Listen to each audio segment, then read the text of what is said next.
Presented by Monabic Music। ओहो की भेला बेटा किया कानै छ हो चुप चुप music by DJ Vikas Sitamarhi DJ Vikas चला नहीं चला तोरा कुत्ता दे कुत्ता Singing by गौरव ठाकुर। हम सब नाच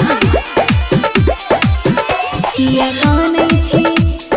कानै छी उनु तोरा बैलून किनी देबो देबो सुंदर लड़की देखी शादी करी देबो नुनु चुप चुप रे नुनु चुप चुप रे नुनु चुप चुप रे नुनु चुप चुप आगे शादी में हमें चार चक्का गाड़ी लेबो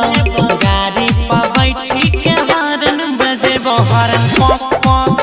हॉर्न पॉक पॉक हॉर्न पॉक पॉक हॉर्न पॉक पॉक ओ ला ला ला ला ला ला ला ला चुपा चुपा डीजे विकास डीजे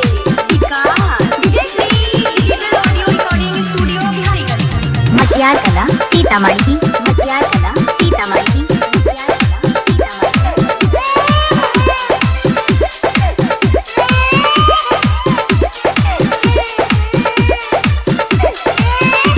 रे नुन्नू लाखों मेरे एक दुल्हनिया खोज देबो तोरा नीमन कन्या रोजे अपना हाथ से खिले तो खाना बढ़िया बढ़िया गे माय कोई कहै छै ओका बोका कोई कहै छै पागल रात भर चिंता से रहै छियै जागल सुनी ने नया नया बहू होइतो नया नया बहू होइतो भोरा बोदबैतो बिहा करे गाड़ी ले बहारन बजे बहारन पक पक हॉर्न पक पक हॉर्न पक पक हॉर्न पक पक अच्छा आबे दही पप्पा कहै छियै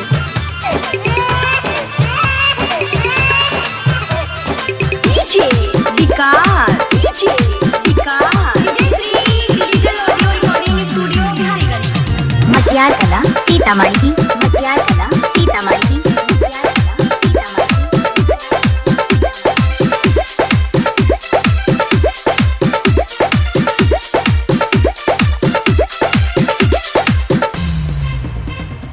आरो कुछ दिन धीरज धरे बेसी जल्दी नहीं करे तब तक घर में बैठ के बेटा कॉपी लेके ओआ पढ़े